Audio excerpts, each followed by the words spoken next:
आप सभी को मेरा साष्टांग दंडवत प्रणाम और माताजी को भी प्रणाम करते हुए मैं आज के कार्यक्रम की शुरुआत करना चाहती हूँ। माताजी से तो मैं दरख्वास्त करूँगी ही कि वो अपने अमृत वाणी से हम सबको और इस सुबह को भी पवित्र बनाएं, लेकिन उसके पहले संस्कृत में एक सुभाषित कहना चाहूँगी।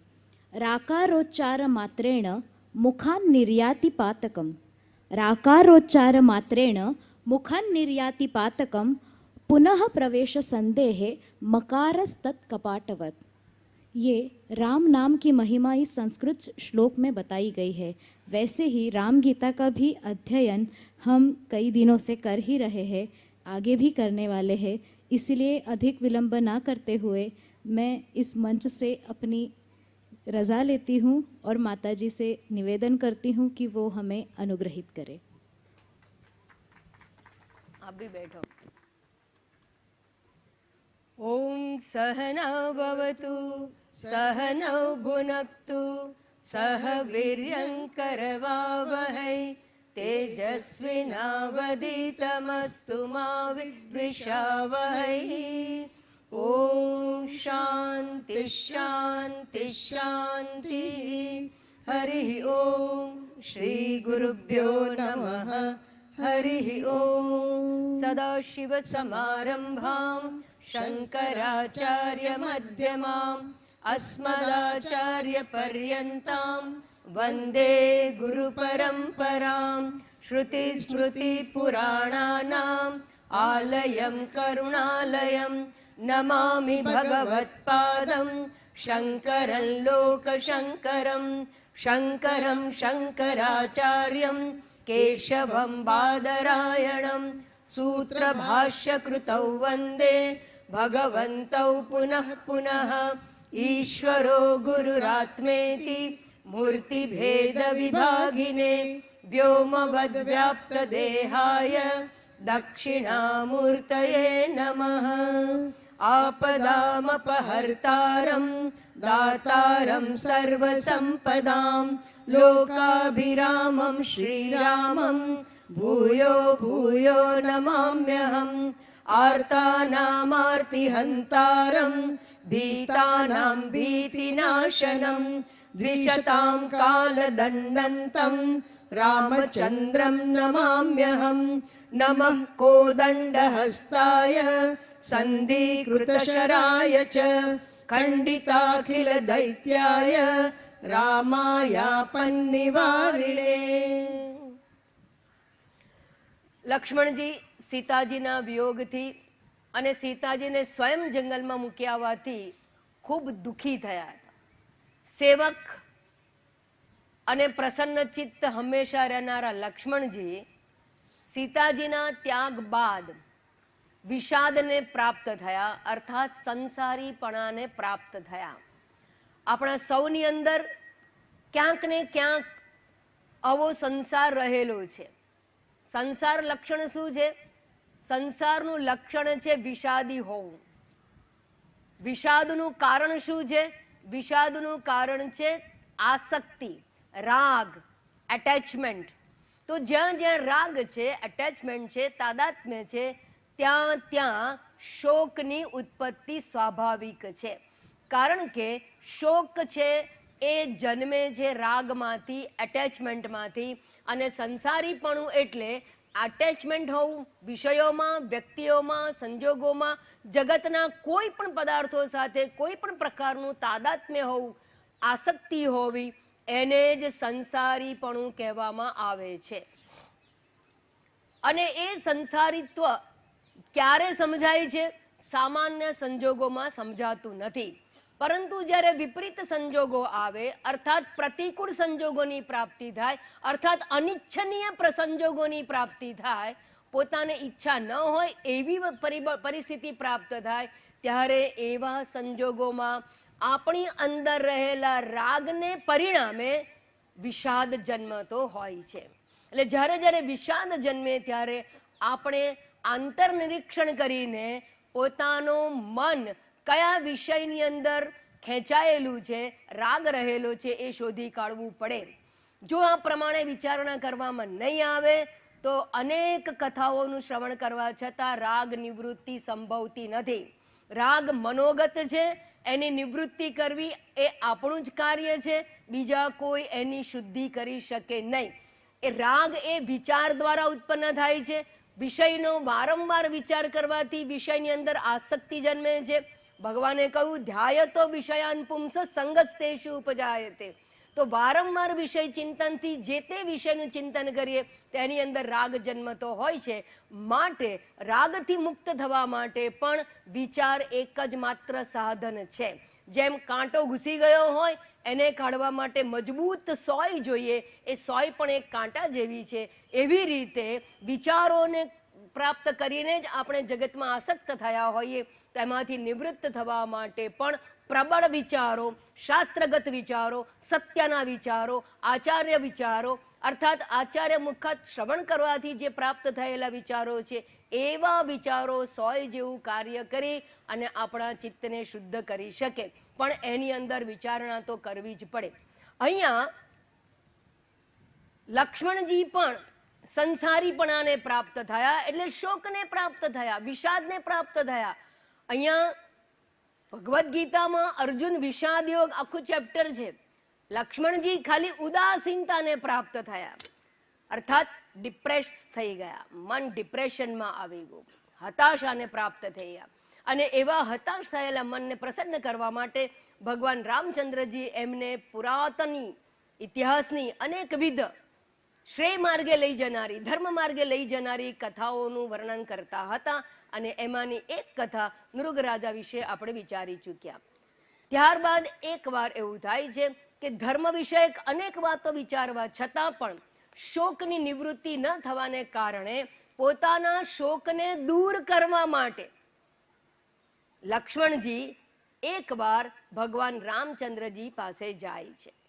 શોક એવી વસ્તુ છે જેની નિવૃત્તિ માટે જે મેં આગળ કહ્યું એમ યોગ્ય વિચારો જોઈએ, અને એ યોગ્ય વિચારોની પ્રાપ્તિ માટે, સત્યના વિચારોની પ્રાપ્તિ માટે, સન્માર્ગગામી વિચારોમાં મનને પરોવવા માટે કોઈ આચાર્યની આવશ્યકતા હોય છે. માટે ઉપનિષદ કહે છે આચાર્યવાન પુરુષો વેદ અનન્ય પ્રોક્તે ગતિ અત્ર ન અસ્તિ. ચાંદોગ્ય શ્રુતિ કહે છે જેને આચાર્યવાન, જેમ ધનવાન હોય એમ આચાર્યવાન હોય, તો એવા લોકોને આ જ્ઞાનની પ્રાપ્તિ થાય છે, એ જ એમાંથી મુક્ત થઈ શકે છે. તો સંસાર રોગ નિવારણ માટે શું કરવું જોઈએ?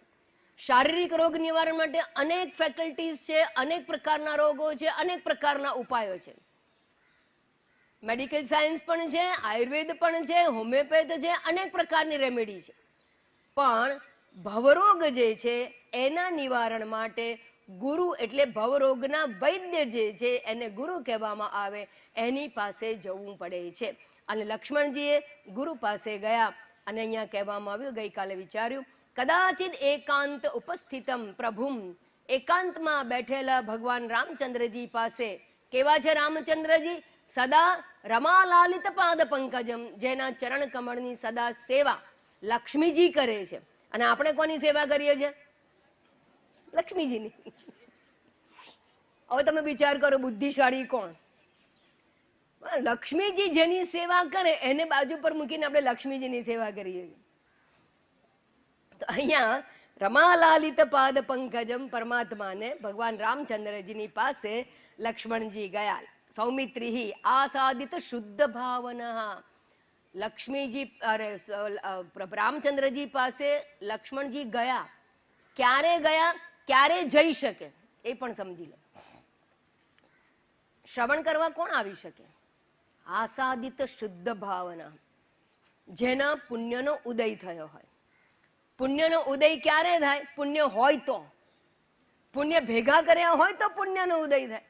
પુણ્ય ભેગા કઈ રીતે થાય? ધર્માચરણ દ્વારા, સત્કર્મ દ્વારા, પુણ્યકર્મ દ્વારા. તો જેણે જીવન પુણ્યકર્મમાં વિતાવ્યું છે, સત્કર્મમાં વિતાવ્યું છે, ધર્મના માર્ગે વિતાવ્યું છે, એની પાસે પુણ્ય જમા થયું હોય. અને જ્યારે પુણ્ય જમા થયું હોય ત્યારે એના ફળ સ્વરૂપે આપણને કોઈ પણ સત્સંગની પ્રાપ્તિ થાય છે. તો આસાદિત શુદ્ધ ભાવના, શુદ્ધ ચિત્ત, શુદ્ધ ભાવના એટલે શુદ્ધ ચિત્તને પ્રાપ્ત કરેલા આ લક્ષ્મણજી રામજી પાસે ગયા. કેવી રીતે ગયા? તો જ્યારે આપણે જો કોઈ અપેક્ષા રાખતા હોઈએ તો જેની પાસેથી અપેક્ષા રાખતા હોય એની પાસે આપણે કેવી રીતે જવું જોઈએ એ અહીંયા દર્શાવવામાં આવ્યું. અને અહીંયા કહું વિનયાન્વિત, વિનયપૂર્વક ગયા, ભક્ત્યા, ભક્તિપૂર્વક ગયા. ભક્તિની અંદર બે વસ્તુ સમાયેલી છે. ભક્તિમાં શ્રદ્ધા પણ છે અને પ્રેમ પણ છે. તો પ્રેમ અને શ્રદ્ધા સહિત, એટલે જેની પાસે આપણે માર્ગદર્શન લેવા જઈએ, જેમ કે ડોક્ટર હોય, એ ડોક્ટર પાસે જઈએ ત્યારે એના માટેની શ્રદ્ધા પણ હોવી જોઈએ કે આપણો રોગ દૂર કરશે, એવી શ્રદ્ધા લઈને જવું જોઈએ અને પ્રેમપૂર્વક જવું જોઈએ. અને આ બંને સાથે જવું જોઈએ. વિનયાન્વિત, વિનયપૂર્વક જવું જોઈએ. એવું નહીં કે મેં આટલી દવા લીધી છે, હવે તમે કહો તમારા દ્રષ્ટિએ કઈ લેવી જોઈએ. એવી રીતે કોઈ રોગનું નિવારણ ના થાય. તો વિનયપૂર્વક જવું જોઈએ અને પ્રણામ કરી નમસ્કાર પૂર્વક જવું જોઈએ. અર્થાત જે કંઈ કહે, નમન કરવું એટલે શું? જે કંઈ કહેવામાં આવે, ઉપદેશવામાં આવે એનું પાલન કરવાની તૈયારી સાથે જવું, એને સ્વીકારવાની તૈયારી સાથે જવું. ઝૂકવું એટલે શું? શરીરથી ઝૂકવાની વાત નથી. નમન કરવું, મનથી નમન કરવું. અને મનથી નમન કરવું એટલે શું? અહંકાર ઝુકાવો. શબ્દો તો સરસ છે, પણ એનો ખરેખર અર્થ શું છે કે જે ઉપદેશવામાં આવે ને એ પ્રમાણે જીવન જીવવાની તૈયારી રાખવી છે. એને સત્ય બુદ્ધિથી સ્વીકારવી. સત્ય બુદ્ધિ અવધારણમ, ગુરુ વાક્યેશુ શાસ્ત્ર વાક્યેશુ સત્ય બુદ્ધિ અવધારણમ. સત્ય બુદ્ધિ હોવી જોઈએ અને એ પ્રમાણેનું જીવન જીવવાની તત્પરતા હોવી, એને નમસ્કાર કહેવામાં આવે છે. આ નમસ્કારની અલગ વ્યાખ્યા મેં તમને કહી, જે તમારે જીવનમાં ઉતારવા જેવી. હવે એવી રીતે ગયેલા લક્ષ્મણજી જઈને શું કહે છે, ઉદ્બોધન કયું કરે છે, કેવી રીતે સંબોધે છે. સંબોધન આપણી પાસે એવું હોય કે જેવી આપણી દ્રષ્ટિ હોય, જેવી આપણી બુદ્ધિ હોય, નંબર 1. અને બીજું, જેવી આપણી ડિમાન્ડ હોય, જેવી આપણી અપેક્ષા હોય, એ પ્રકારેનું સંબોધન હોવું જોઈએ. ધન માટે જવું હોય તો જેની પાસે જઈ અને શું કે, શેઠજી તમે તો બહુ ધનવાન છો, તમારી પાસે લક્ષ્મીના ભંડાર છે અને હું તો યાચક છું. આવી રીતે જવાય ને? એવી રીતે જવું જોઈએ. કેમ કે ધન જોઈએ છે તો ધનના ભંડાર એની પાસે છે એવું કેવું પડે, નહીં તો ધન શું મળે? અને યાચક બનીને જવું પડે. એવી રીતે વાત કરવામાં આવે કે જેથી એને પ્રસન્નતા પ્રાપ્ત કરી અને જે ઈચ્છે એને પ્રાપ્ત કરી લઈએ.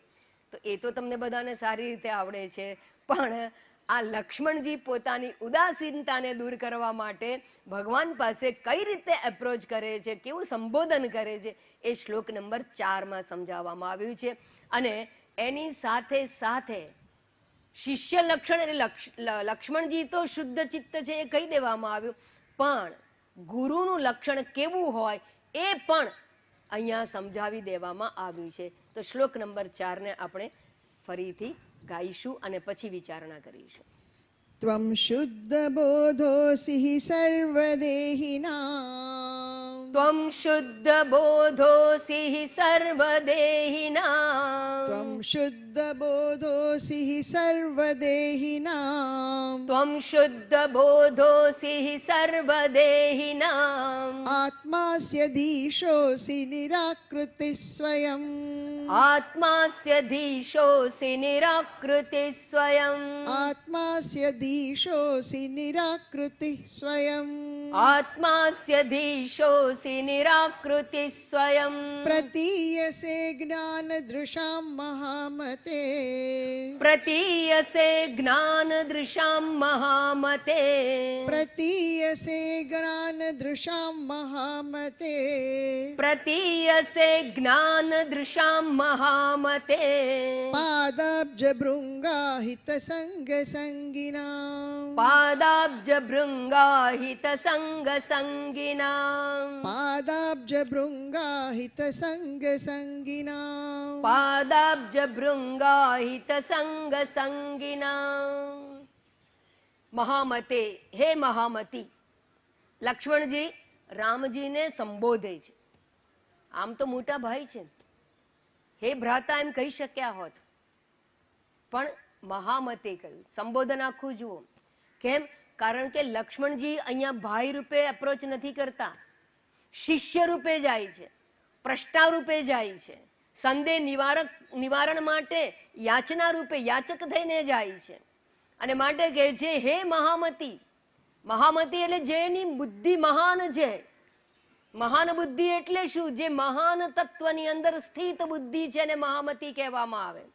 બીજું મહામતી એટલે હવે જ્યારે મહામતી બુદ્ધિ સાથે સંકળાયેલો છે તો લક્ષ્મણજીને સંદેહ છે અને સંદેહ નિવારણ માટે જ્ઞાન જોઈએ. અને એટલે અહીંયા શેઠજી જેવી સંબોધન નથી, અહીંયા સંબોધન છે હે મહામતી, અર્થાત સર્વજ્ઞ છો આપ. મહામતી છો એટલે વિશાળ બુદ્ધિ, સર્વજ્ઞ છો આપ. ભગવાન કોણ છે? તો કે ભગવાન અવતારી પુરુષ છે, અવતાર ઈશ્વરનું છે. અને એ ઈશ્વર કોણ છે? તો કે અભિન્ન નિમિત્ત ઉપાદાન કારણ. જગતનું નિમિત્ત કારણ અને ઉપાદાન કારણ બંને જે તત્વ છે એને ઈશ્વર કહેવામાં આવે છે. અભિન્ન નિમિત્ત ઉપાદાન કારણ એટલે શું? તો નિમિત્ત કારણ એટલે જેને રચના કરી હોય, આ જગતની રચના કરનારો હોય એને નિમિત્ત કારણ કહેવાય. કોઈ પણ વસ્તુની ઉત્પત્તિમાં જે રચના કરનાર રચયિતા હોય, બનાવનારો હોય એને નિમિત્ત કારણ કહેવામાં આવે છે. અને જેમાંથી બનાવવામાં આવે એને ઉપાદાન કારણ કહેવામાં આવતું હોય છે. નિમિત્ત કારણ અને ઉપાદાન કારણમાં ભેદ શું છે? ઉપાદાન કારણ એક એવી વસ્તુ છે કે જે કાર્યની અંદર અનુગત છે, અનુસ્યુત છે. જેમ કે રૂમાંથી રૂમાલ બન્યો હોય, કપડું બન્યું હોય તો રૂ છે એ કપડાની અંદર અનુસ્યુત છે અને જ્યાં જ્યાં રૂમાલ જાય ત્યાં કપડું જ્યાં જ્યાં જાય ત્યાં રૂ રહેલું હોય. અર્થાત કારણ છે એના કાર્યની સાથે જ હોય કાયમ માટે, નંબર 1. અને કાર્યમાં બધે જ હોય. બીજું દ્રષ્ટાંત આપો. માટી ઉપાદાન કારણ છે. શેનું? ઘટાદીનું. જો અમુક એંગલથી સમજવાનો પ્રયત્ન કરો, હું દ્રષ્ટિકોણ બતાવું તમને. બાકી ઘડો ને માટી તો બહુ ખબર છે બધાને. 35મો જ્ઞાન યજ્ઞ છે આ, એટલે તમે બધા સુશિક્ષિત છો. તો ઘડો છે એ માટીમાંથી બન્યો તો માટી એનું ઉપાદાન કારણ કહેવાય, મટીરિયલ કોઝ કહેવાય. અને એનો અર્થ શું થયો કે જ્યાં જ્યાં ઘડો જાય ત્યાં માટી એની સાથે સાથે જ જાય. અને માટી ઘડામાં ક્યાં છે? બધે જ રહેલું છે. કાંઠલામાં, પેટાળમાં, તળિયામાં બધે જ રહેલું છે. ઇનફેક્ટ ઘડા રૂપે માટી જ રહેલી છે. એને ઉપાદાન કારણ કહેવાય. નિમિત્ત કારણ કોણ છે ઘડાનું? કુંભાર. પણ ઘડો જ્યારે બનાવે ત્યારે ઘડો જ્યાં જાય ત્યાં કુંભાર જતો નથી. એ એનાથી જુદો છે, એ એના ઘરમાં હોય છે. એકવાર ઘડો વેચાઈ ગયો પછી ઘડાને જ્યાં જવું હોય ત્યાં જાય, કુંભાર એના ઘરમાં રહેતો હોય છે. પણ અહીંયા આ જગતરૂપી ઘડો છે, જગતરૂપી ઘડાનો રચયિતા બનાવનારો ઈશ્વર છે. અને જગતરૂપી ઘડોનું ઉપાદાન કારણ જેમાંથી બન્યું એ પણ પરમાત્મા છે. ઈશ્વર બંને કારણ છે. માટે જે કંઈ બની ગયું જગતરૂપી ઘડો, એમાં જ્યાં જ્યાં નજર કરો ત્યાં કોણ છે? ઈશ્વર છે. જેમ ઘટમાં નજર કરો ત્યાં ઈશ્વર, ત્યાં માટી છે, એમ જગતમાં જે કોઈ નામ અને આકાર છે એ ઈશ્વરની જ અભિવ્યક્તિ છે.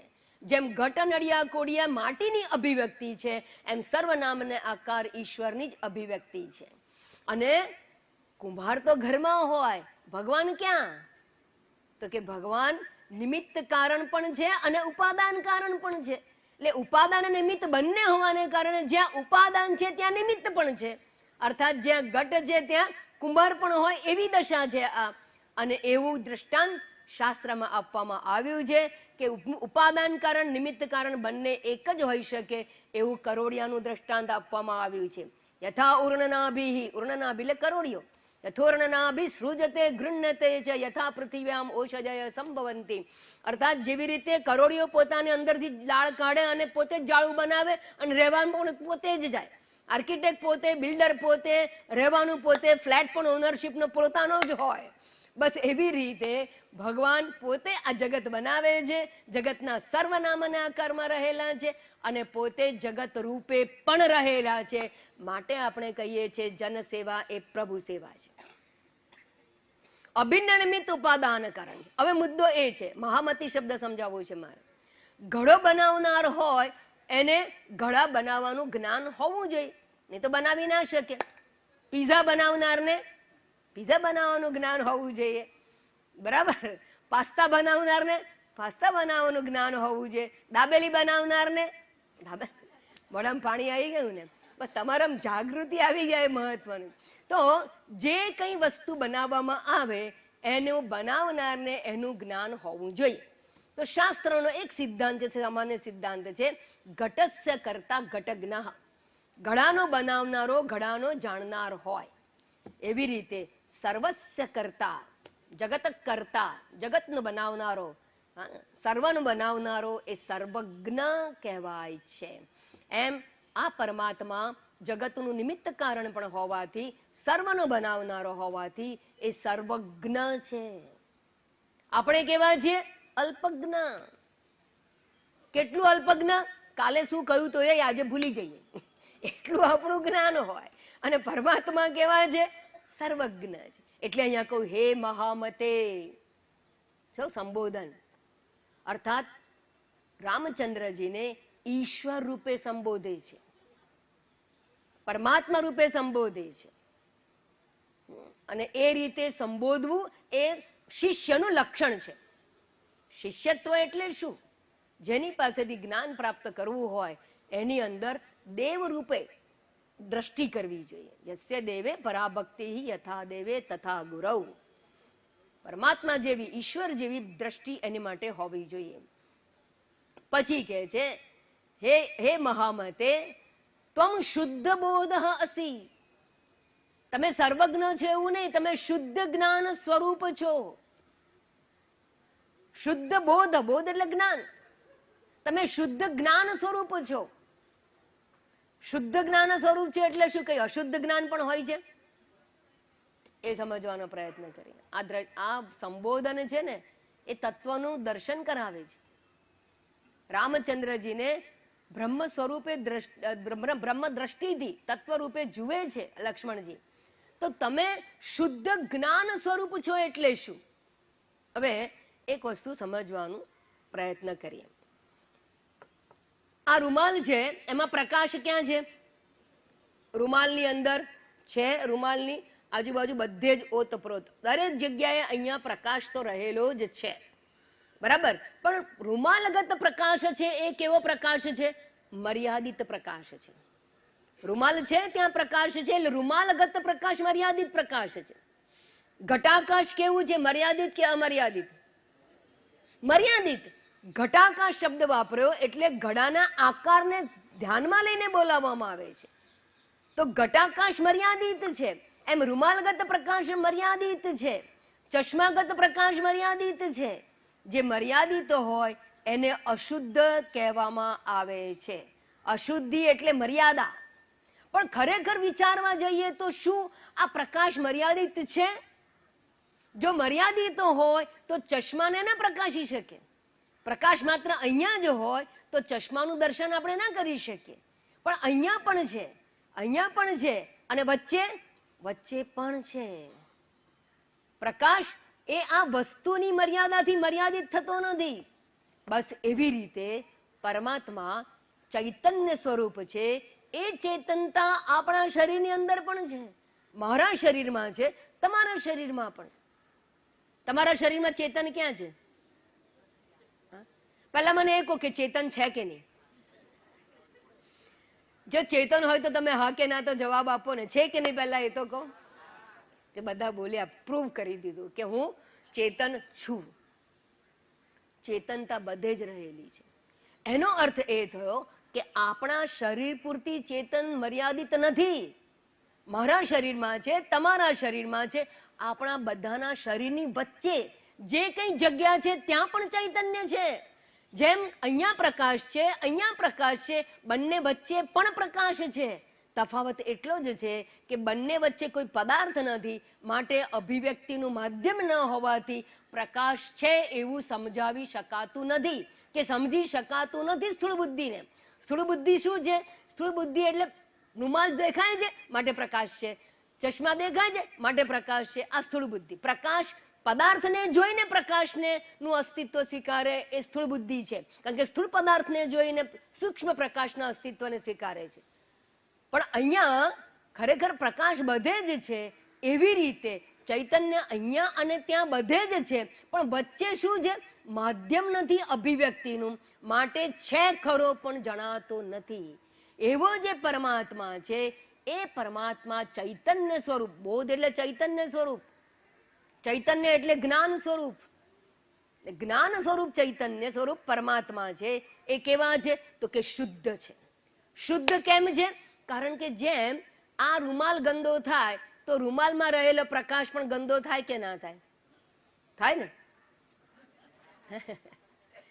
ના થાય. રૂમાલની અંદર હોવા છતાં જો રૂમાલની ઉપર ચા ઢોળાઈ ગઈ તો પ્રકાશને અંદર કોઈ ચાનો ડાઘો પડતો નથી. પ્રકાશ રૂમાલના ડાઘાથી અલિપ્ત અને અસંગ છે. ડાઘાને પણ જણાવે છે. ડાઘો છે ત્યાં પણ પ્રકાશ છે. ઇનફેક્ટ પ્રકાશ છે માટે ડાઘો જણાય છે. ડાઘો જણાય છે પ્રકાશને કારણે, છતાં પ્રકાશ ડાઘાથી અલિપ્ત છે.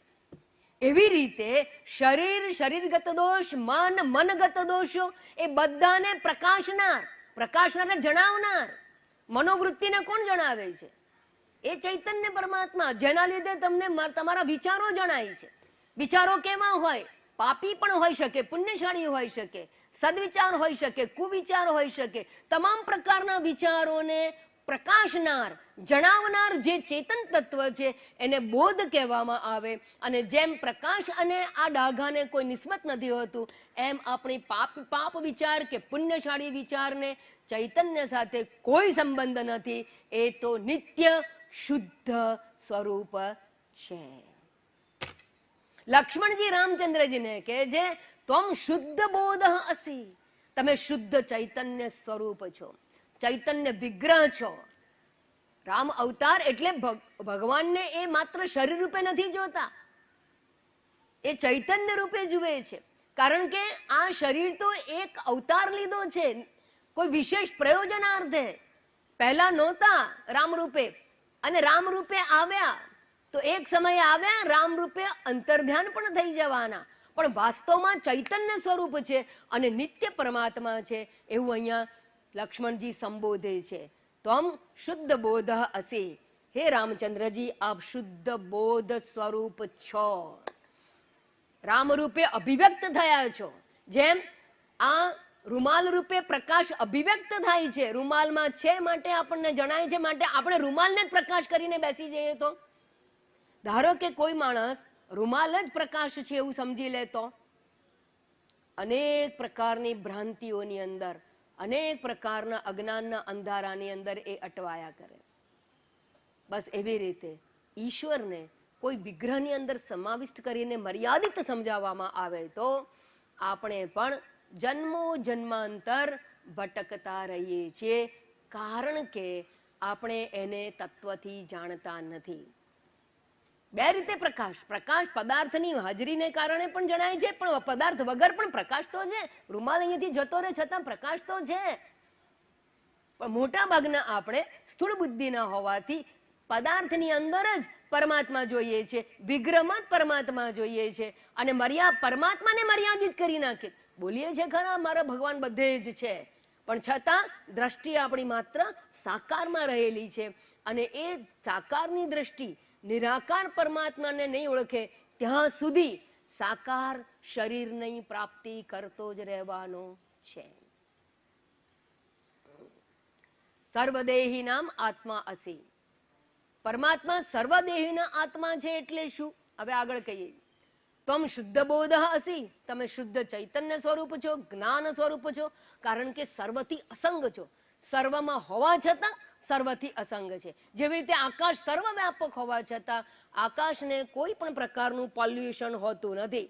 વોટર પોલ્યુશન હોય, એર પોલ્યુશન હોય, લાઇટ પોલ્યુશન હોય, સાઉન્ડ પોલ્યુશન હોય, આ બધાની અંદર આકાશ હોવા છતાં આકાશ કોઈ પણ પ્રકારના પ્રદૂષણથી પ્રદૂષિત થતો નથી. આકાશ અસંગ છે, એવી રીતે પરમાત્મા પણ અસંગ છે, માટે એ નિત્ય શુદ્ધ સ્વરૂપ છે.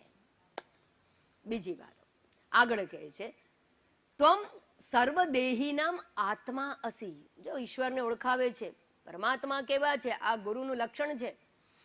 સર્વદેહી નામ આત્મા, બધા દેહીઓ એટલે કે શરીરધારી જીવાત્માઓનો આત્મા છો, તમે સર્વનો આત્મા છો. અને એટલે આપણે કહીએ છીએ ઘટ ઘટ મેં રામ,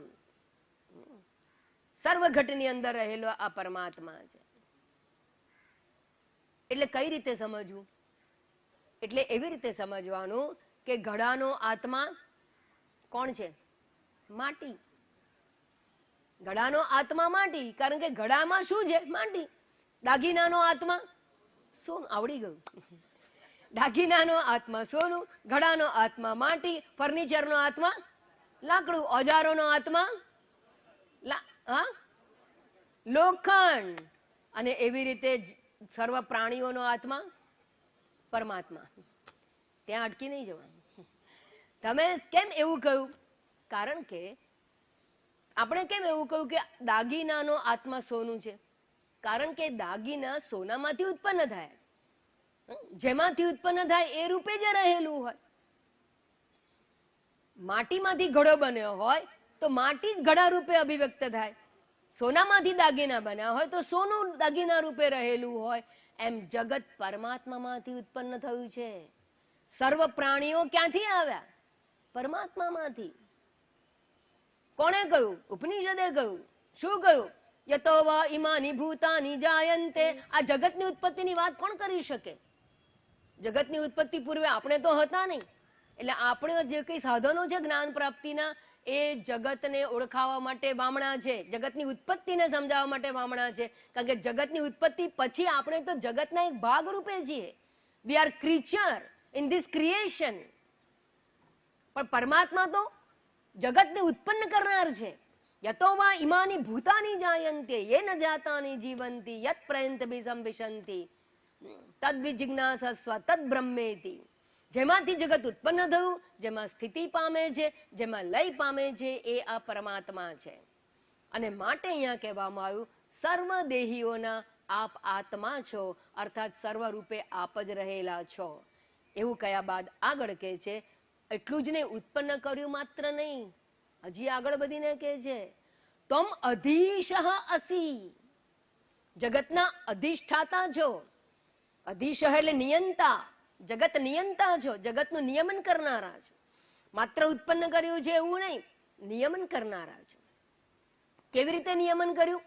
તદ સૃષ્ટ્વા તદેવાનુપ્રાવિશત તદનુપ્રવિશ્ય સચ્ચત્યચ્ચા ભવત. ઉપનિષદ કહે છે કે ભગવાને જગત બનાવ્યું, બનાવ્યા પછી સર્વના હૃદયમાં એ બિરાજમાન થયા. તદેવાનુપ્રાવિશત, એમાં પ્રવેશ કર્યો. કઈ રીતે પ્રવેશ કર્યો? ભગવાને સર્વના હૃદયમાં પ્રવેશ કર્યો. કઈ રીતે પ્રવેશ કર્યો? બધાના હૃદયમાં પ્રવેશ કરવા માટે કેટલું મહેનત કરવી પડે. હે, કોઈ મને કે ઘરે પધરામણી કરો, પધરામણી ધારો કે તમારા બધાના ઘરમાં મારે પ્રવેશ કરવાનો તો કેટલી તકલીફ પડે, કેટલો સમય જોઈએ, કેટલો પ્રયત્ન જોઈએ, જોઈએ કે ના જોઈએ? તો ભગવાને બધાના હૃદયમાં પ્રવેશ કેવી રીતે કર્યો? એક સાથે, એક જ સમયે, વિના પ્રયત્ને. હે, એવું કઈ રીતે થાય? જેવી રીતે આપણે દર્પણમાં પ્રવેશ કરીએ એવી રીતે. આપણે દર્પણમાં પ્રવેશ કરીએ કેવી રીતે કરીએ? ધારો કે મારે 100 દર્પણમાં પ્રવેશ કરવો છે, મારી સામે 100 દર્પણ છે, એમાં મારે પ્રવેશ કરવો છે. શું કરવાનું? નિરાયાસ, કંઈ કરવાનું નહીં. દર્પણ હોય તો મારું પ્રતિબિંબ ત્યાં પડવાનું જ છે. સ્વાભાવિક છે, સહજ છે. બસ એવી રીતે સર્વના અંતઃકરણની અંદર મોરા મન દર્પણ કહેલાય. સર્વનું મન દર્પણ જેવું છે, જેમાં પરમાત્માનું પ્રતિબિંબ પડે છે. અને જેટલા દર્પણ એટલું પ્રતિબિંબ સહજ અને સ્વાભાવિક. એમ જેટલા મન, જેટલી ઉપાધિ, એની અંદર ચૈતન્યનું પ્રતિબિંબ સહજ અને સ્વાભાવિક છે. અને એવી રીતે રહેલા ભગવાન હોવાથી 18મા અધ્યાયમાં અર્જુનને કહ્યું ઈશ્વર સર્વભૂતાનામ હૃદ્દેશે અર્જુન તિષ્ઠતિ. સર્વાંતર્યામી રૂપે પરમાત્મા રહેલું છે. સર્વના હૃદયમાં રહીને શું કરે છે? બ્રાહ્મણ સર્વભૂતાની યંત્રારૂઢાની, બધાને નચાવે છે. કઠપુટલીને નચાવનારો એ તો જોયો તો. ભગવાન આપણને કઈ રીતે નચાવે? તમે નાચ્યા કોઈ દિવસ ભગવાનને નચાવ્યા? ભગવાન કઈ રીતે નચાવે? કથક કરાવે છે કે ભરતનાટ્યમ કરાવે? ભગવાન શું કરાવે છે આપણને? હે,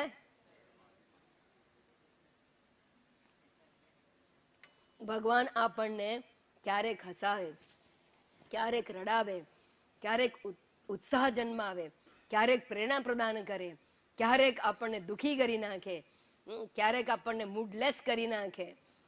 આ બધું કોણ કરે છે? ઈશ્વર. એવું કઈ રીતે કરે?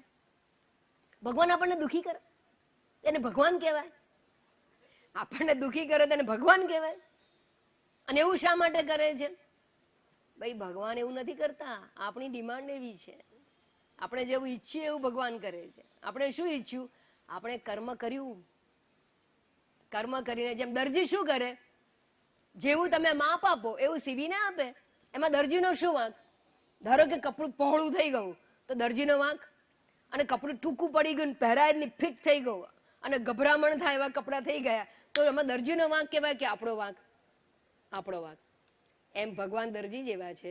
આપણે કર્મરૂપી માપ આપ્યું છે અને આપણા જેવા કર્મ છે એ પ્રમાણે ભગવાન ફળ આપે છે.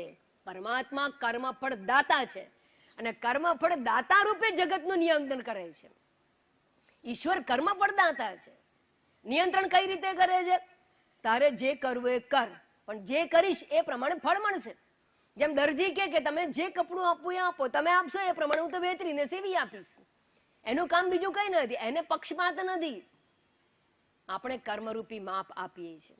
સત્કર્મનું માપ આપીએ તો સુખરૂપી ફળ આપે, દુષ્કર્મરૂપી માપ આપીએ તો દુઃખરૂપી ફળની પ્રાપ્તિ થાય છે. જેવું વાવો તેવું લણો.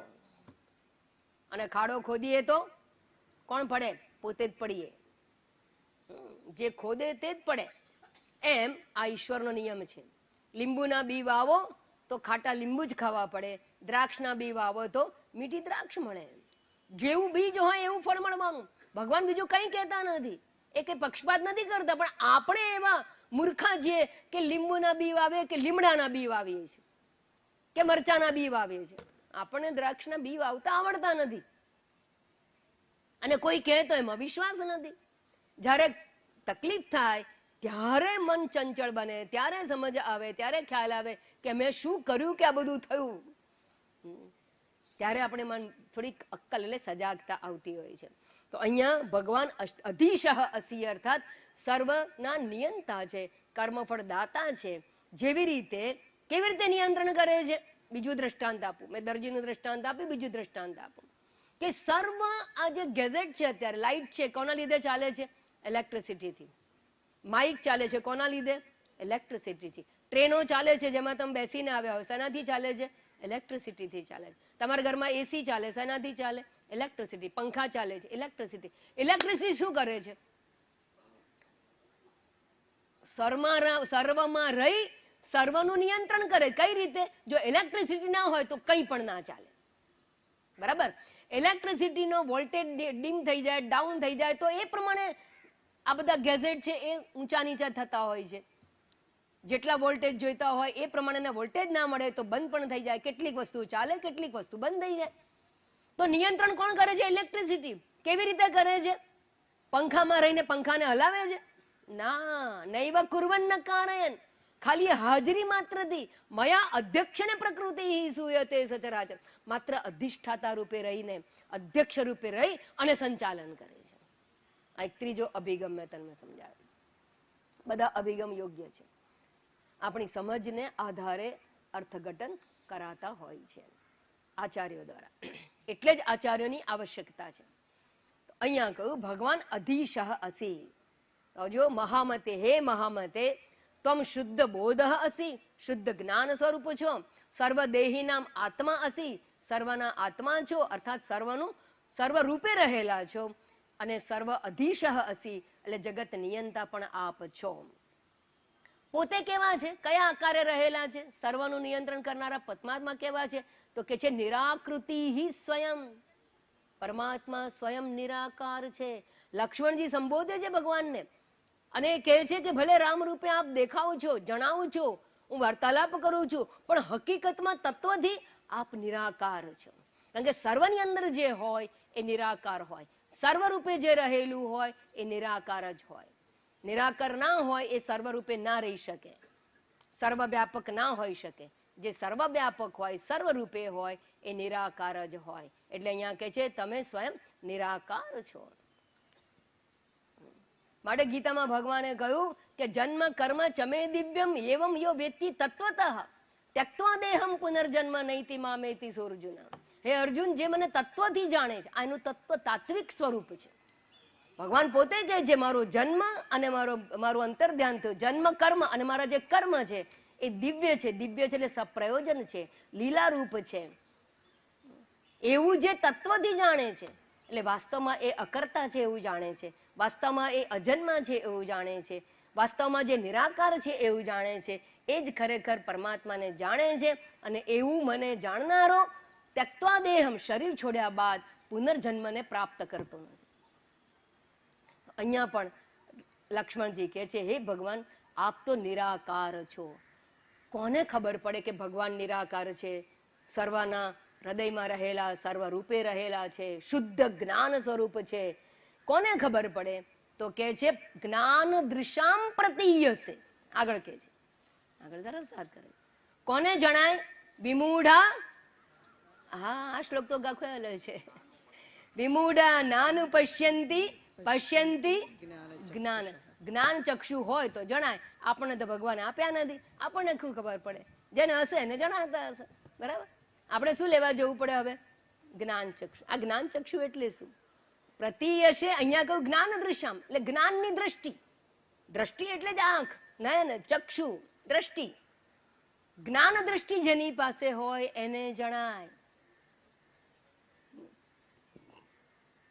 કેવી રીતે જણાય? જ્ઞાન દ્રષ્ટિ હોવી એટલે શું હોવું જોઈએ? જ્ઞાન દ્રષ્ટિ એટલે એવું કે જે માણસ સ્થૂળને જોઈ અને સૂક્ષ્મનો વિચાર કરવાની ક્ષમતા ધરાવતો હોય.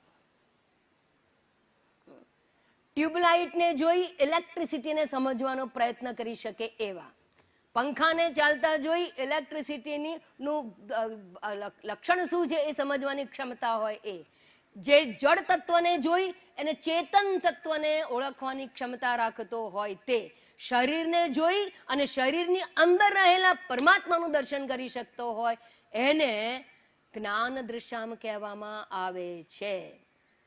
એશઃ સર્વેષુ ભૂતેષુ, દરેકની અંદર રહેલા પરમાત્મા છે. મંદિર મંદિર મૂરત તેરી, ફિર ભી ન. કોણ કે છે એવું? અજ્ઞાની.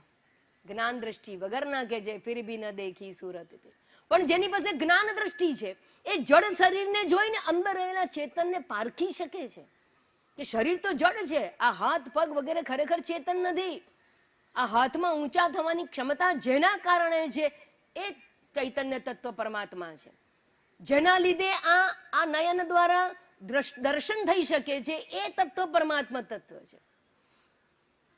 જેના દ્વારા મન વિચાર કરે છે, મન નહીં પણ જેના દ્વારા મન વિચાર કરે, જેની ઉપસ્થિતિથી મન વિચાર કરવાનું સામર્થ્ય ધરાવે છે એને પરમાત્મા કહેવામાં આવે છે. આવું સમજવાની જેની ક્ષમતા છે એને જ્ઞાન દ્રષ્ટિ વાળો મનુષ્ય કહેવાય, એને જ્ઞાની જન કહેવામાં આવે છે.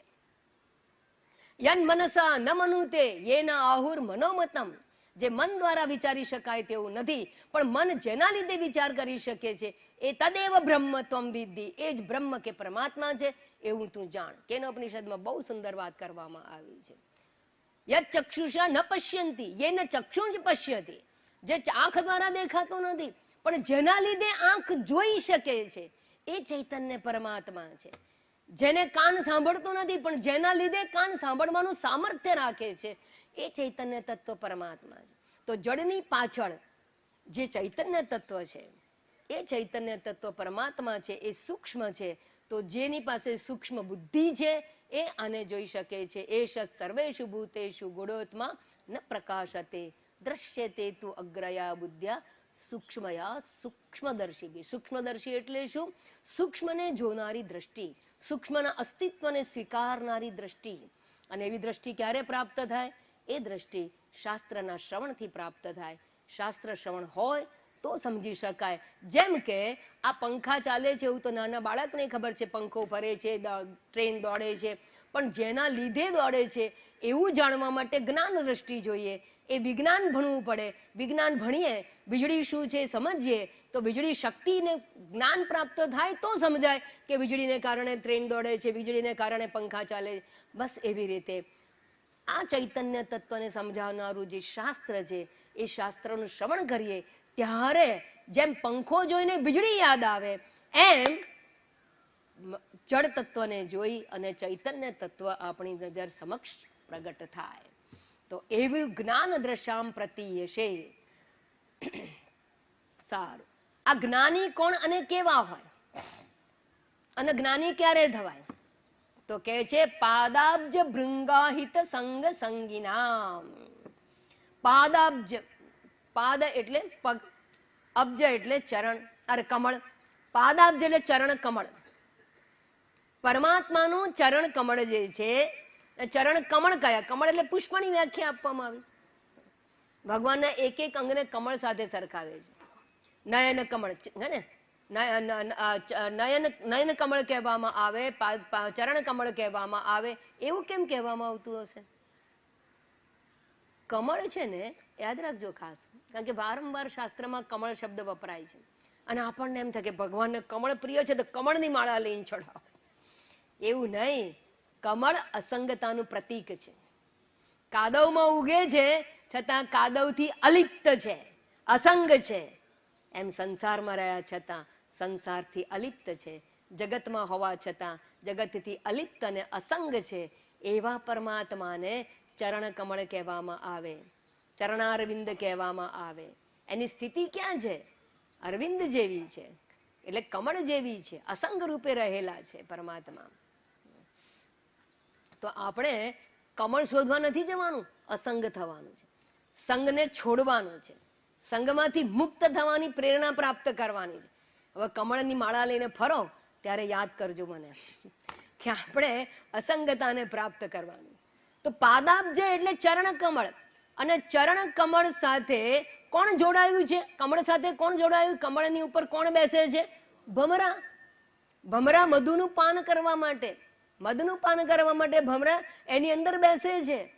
અને જ્યારે એની પર બેસે પછી જ્યારે મધનો આસ્વાદ લે તો એની અંદર એકાકાર થઈ જાય છે, એકરૂપ થઈ જાય છે. બસ એવી રીતે ભગવાનના ચરણ કમળ જે છે એની ઉપર જે મહામતી બુદ્ધજન છે, સંસ્કારી છે, વિવેકી જન છે, એ વિવેકી જનરૂપી ભમરાઓ એની પર બેસી અને એની અંદર રહેલો આસ્વાદ પ્રાપ્ત કરે છે. અધરમ મધુરમ નયનમ મધુરમ મધુરાધિપતે અખિલમ મધુરમ. કમળમાં તો વચ્ચે જ મધ છે, પરમાત્મા તો અખિલમ મધુરમ, આનંદ રૂપ છે. તો પરમાત્માના ચરણ કમળનું સેવન કરવું અર્થાત પરમાત્માના વિચારોમાં રમણ કરવું. અને એના વિચારોમાં રમણ કરશો ને તો જગતના બધા જ આનંદો કે સુખ છે એ ફિક્કા જણાશે. ખાંડનો ફાંકો માર્યો હોય ને પછી કોઈ પણ મીઠાઈમાં એટલી ગળપણ નહીં લાગે, ફિક્કી લાગશે. બસ એવી રીતે મધુર સ્વરૂપ પરમાત્મા છે, એના વિચારોમાં એકવાર એ આસ્વાદ લેવાનો પ્રયત્ન તો કરો. અને એમાં જો મન રમણ કરતું થઈ જશે ને તો જગતના બધા જ વિષયો ફિક્કા લાગશે. તો એવા જે ભમરા જેવા વિવેકીજનો, સજ્જનો, મહાપુરુષો જે છે એવા ભૃંગા આહિત સંગ, એટલે જે એનો સંગ કરે છે પરમાત્માના ચરણ કમળનો, એટલે પરમાત્માનો સંગ કરે છે, પરમાત્મા સાથે નિત્ય જોડાયેલા ભમરા જેવા જે ભક્ત છે એ ભક્તના ભક્ત, એ મહાપુરુષોના ભક્ત. પરમાત્મા પોતે તો ઉત્તર આપવા નથી આવવાના, પરમાત્મા પોતે સંશય નિવૃત્ત કરવા નથી આવવાના. એને નિવૃત્ત કરવા માટે માધ્યમ જોઈએ, અને એને આપણા સંશય નિવૃત્ત કરવા માટે માધ્યમ કોણ બને છે? જે પરમાત્માના પરમ ભક્ત છે, પરમાત્માની સાથે સતત જોડાયેલા છે એવા મહાપુરુષો. અને એવા મહાપુરુષોનો જે સંગ કરે છે એવા મહાપુરુષો સાથે જોડાયેલા લોકો છે એની જ્ઞાન દ્રષ્ટિ ખીલી જાય છે, અર્થાત જ્ઞાન દ્રષ્ટિને પ્રાપ્ત કરે છે. અને જ્ઞાન દ્રષ્ટિને પ્રાપ્ત કરેલા અર્થાત જેને મહાપુરુષનો સંગ કર્યો હોય, ઉપદેશનું શ્રવણ કર્યું હોય, એની જ્ઞાન દ્રષ્ટિ ખીલી જાય, એની વિવેક બુદ્ધિ સજાગ બની જાય. અને એવા લોકો આ પરમાત્માને સૂક્ષ્મ ચૈતન્ય નિરાકાર શુદ્ધ બોધ સ્વરૂપ જાણી શકે છે, જોઈ શકે. અને એવા આપ છો. આ સંબોધન કરીને ગુરુનું લક્ષણ દર્શાવી દેવામાં આવ્યું. 4 શ્લોક દ્વારા આ વાત સમજાવવામાં આવી. અને આટલી પૂર્વ ભૂમિકા બાદ આગળના શ્લોકો ઉપોદ્ઘાત રૂપે છે. કોઈ પણ ગ્રંથનો ઉપોદ્ઘાત હોય, ઉપોદ્ઘાત એટલે ઇન્ટ્રોડક્ટરી ફેક્ટર્સ, ઇન્ટ્રોડક્શન હોય, ગ્રંથનું ઇન્ટ્રોડક્શન હોય, ઓળખ હોય, અને ગ્રંથ પરિચયની અંદર અનુબંધ ચતુષ્ટયનો વિચાર કરવામાં આવ્યો હોય, અને એ 4 પાસાઓ પર વિચાર કરનારા આ શ્લોકો છે. અને આવી વાત કર્યા બાદ હવે લક્ષ્મણજી પોતાએ શા માટે રામજી પાસે આવ્યા છે એ પોતાનું પ્રયોજન અભિવ્યક્ત કરે છે. લક્ષ્મણજીનું જે પ્રયોજન છે એ જ આ ગ્રંથનું પણ પ્રયોજન છે. અને માટે આ 5મા શ્લોકની અંદર પ્રયોજન દર્શાવવામાં આવશે, અને સાથે સાથે ગુરુ પાસે જઈને કયા પ્રકારે પ્રાર્થના કરવી જોઈએ, શેની પ્રાર્થના કે યાચના કરવી જોઈએ, એનું પણ આપણને માર્ગદર્શન પ્રાપ્ત થશે. શ્લોક નંબર 5. અહમ પ્રપન્નોસી પદાંબુજં પ્રભો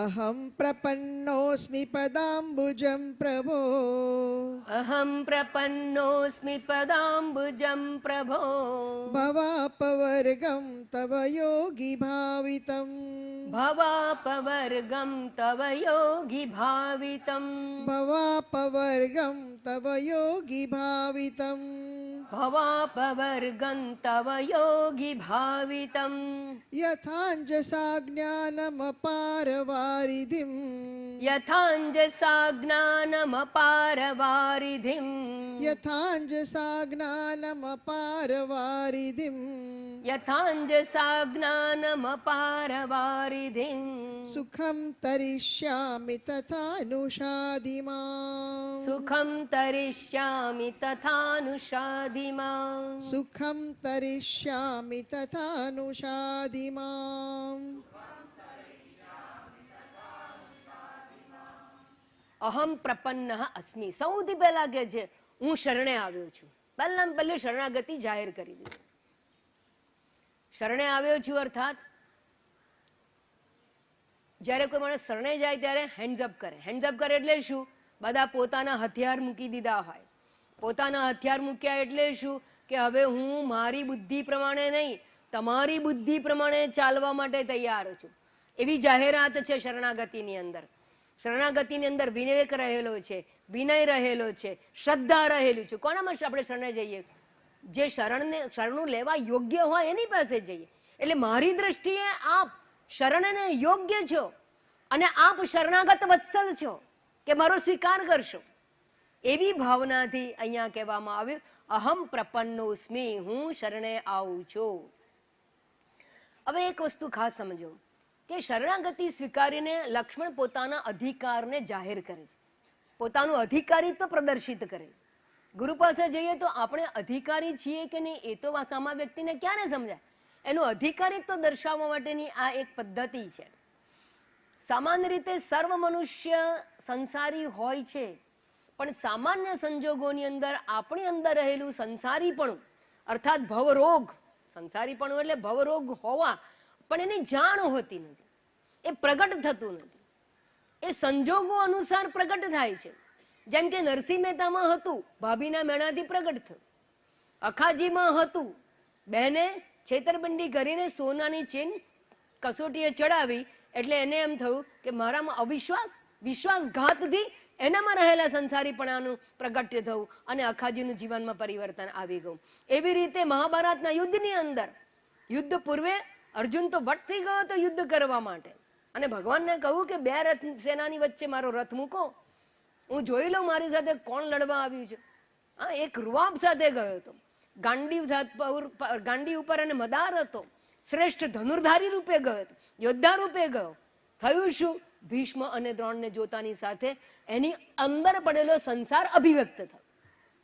બસ એવી રીતે લક્ષ્મણજીની અંદર પણ સંસારિત્વ પ્રદાન પડેલું હતું, પણ સીતાજીનો ત્યાગનો પ્રસંગ આવ્યો, એ પ્રસંગે એને વિવળ બનાવી દીધા, અને એ લક્ષ્મણજી સીતાજીના ત્યાગથી જાગી ગયા અને ભગવાન પાસે જઈને કહે છે અહમ, હે પ્રભુ, અહમ, હે પ્રભુ, હે સ્વામી, અહમ તવ પદાંબુજમ પ્રપન્ન અસ્મિ, હું તમારા ચરણે કે શરણે આવેલો છું. પાદાંબુજમ, પાદાંબુજમ શબ્દ, પાદાંબુજમ એટલે શું? હંમેશા ચરણે જવાની વાત. નમન પણ આપણે ચરણમાં કરીએ છીએ. ગુરુના ચરણનું સેવન કહે છે. આ ચરણ શું છે? ચરણ પ્રતીક છે. યાદ રાખજો. ઘણા લોકો જાત જાતની રીતે સ્ટાઇલમાં નમસ્કાર કરે, આમ કરે, આમ. અમને બધાને નકરા ખબર હોય, કારણ કે અમારી પાસે બહુ બધા આવે. એકચ્યુઅલી વોટ ઇઝ નમસ્કાર? નમસ્કાર ક્યાં કરવાના? ચરણ કમળનું મહત્વ, ચરણનું મહત્વ. ભગવાનને નમસ્કાર ક્યાં કરે? એના પગમાં પાદ સ્પર્શ કરીએ છીએ. પછી પાદુકાનું પૂજન કરવામાં આવે. પાદ પૂજા એટલે પગનું પૂજન કરવામાં આવે. આ શા માટે? આ પગ શું છે? પગ છે એ પ્રતીક છે. માણસના બધા અવયવો છે, પણ આ બધા અવયવોની સ્થિતિ ક્યાં છે? પગમાં. જેમ કે તમે 50 કોટ લટકાવો, પણ કેમ લટકાવો? ખીટી પર. ખીટીને આધારે કોટ ઉભો રહે છે ને. જેના આધારે હોય એ આધાર જે મહત્વનો છે, એ ના હોય તો દગલો થઈ જાય, કચરો થઈ જાય. બરાબર? બસ એવી રીતે આખા શરીરની બધા અવયવ છે, ક્યાં ઉભા રહ્યા છે? પગને આધારે છે. યાદ રાખજો, આખું શરીર, આખું અવયવ છે, ભલે ગમે એટલું મહત્વનું હોય, પણ પગ ના હોય ને તો ઊભા નહીં રહી શકો ને ચાલી નહીં શકો. પગ બે કાર્ય કરે છે, ઊભા પણ રાખે છે અને ગંતવ્ય સુધી પહોંચાડે છે. તો પરમાત્મા ઊભા છે, ક્યાં છે? એ પગ એટલે એની સ્થિતિ બતાવે છે. પરમાત્મા અચ્યુત છે, અચળ છે, એના પગ કેવા છે? અસંગ છે, મેં કહ્યું એમ. અને અસંગ શું હોય? જે શુદ્ધ હોય. અને શુદ્ધ શું હોય? જે વ્યાપક અને અસંગ હોય એવા શુદ્ધ ચરણ કમળ છે. એ એની સ્થિતિ છે. અચ્યુતમ કેશવમ રામ નારાયણમ.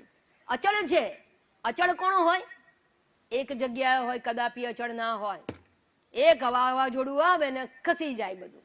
ગમે એ ઇમારત હોય ને તો ધ્વસ્ત થઈ જાય.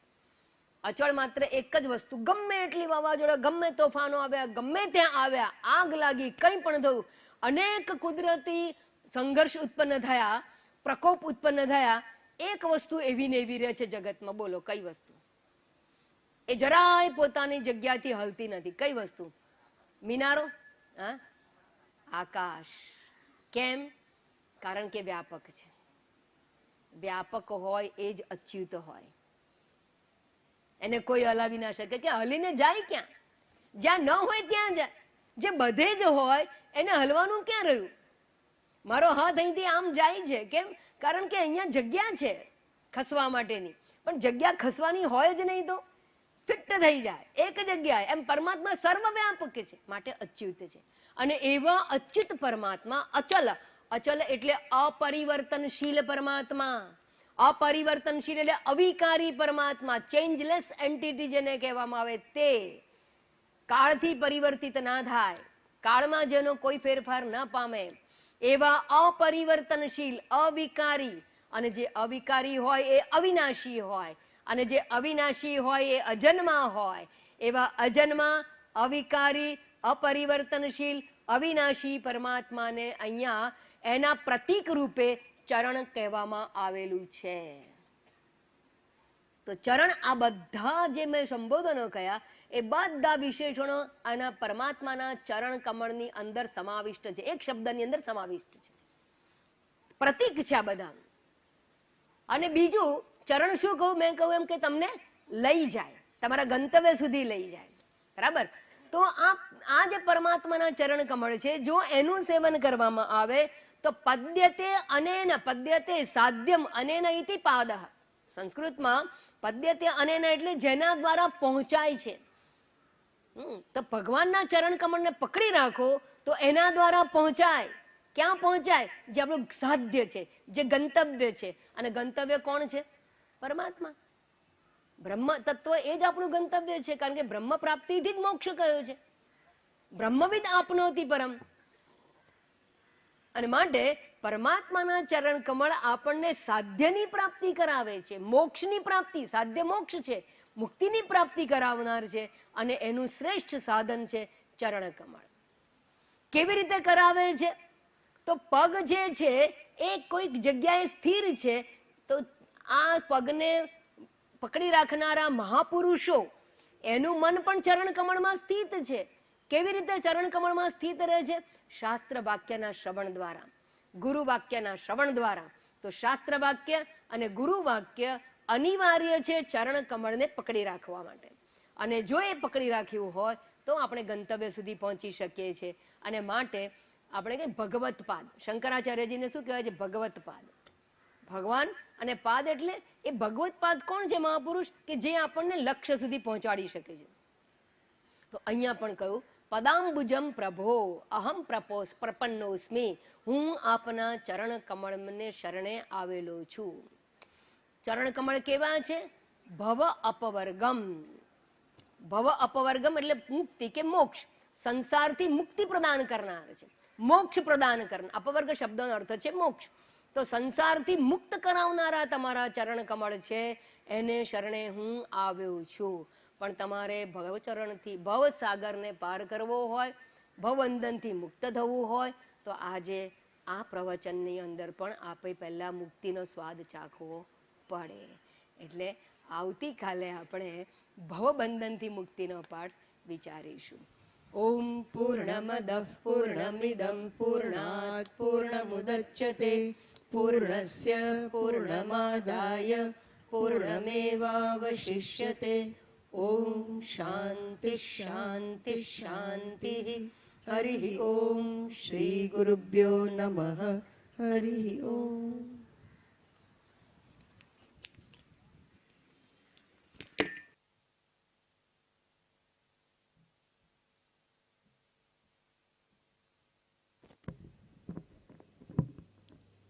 सचमुच मेरे पास तो बोलने के लिए कोई लफ्ज़ ही नहीं बाकी है.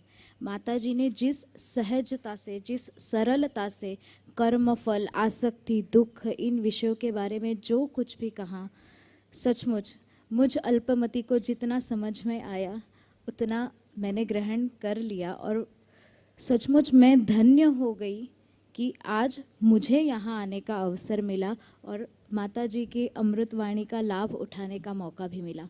आप सभी का धन्यवाद. आप हमारे साथ इस सत्र में जुड़े रहिए. और माता जी का भी धन्यवाद कि उन्होंने हमें अनुग्रहित किया. मैं आपसे ये भी विनंती करूँगी कि आगे हमारा और एक सत्र है, आप उसका भी भाग अवश्य बने. धन्यवाद.